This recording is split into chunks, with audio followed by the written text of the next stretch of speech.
Crawfish are a popular menu item during the Lenten season, but in reality, the crawfish season has already started. This time of year, crawfish farmers can fetch a premium price for their product because of the tight supply.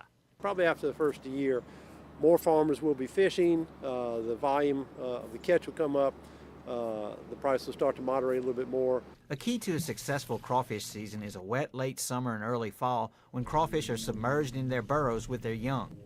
A drought at this time can lead to poor survival and low reproduction.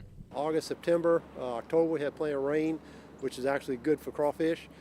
So we had fairly good recruitment. So there's a lot of small quarter-inch, half-inch, 1.5-inch crawfish in the fields right now. Producers should be aware of a virus called white spot. The virus targets larger crawfish and can decimate an entire pond. Last year, an outbreak of white spot destroyed some ponds in southwest Louisiana.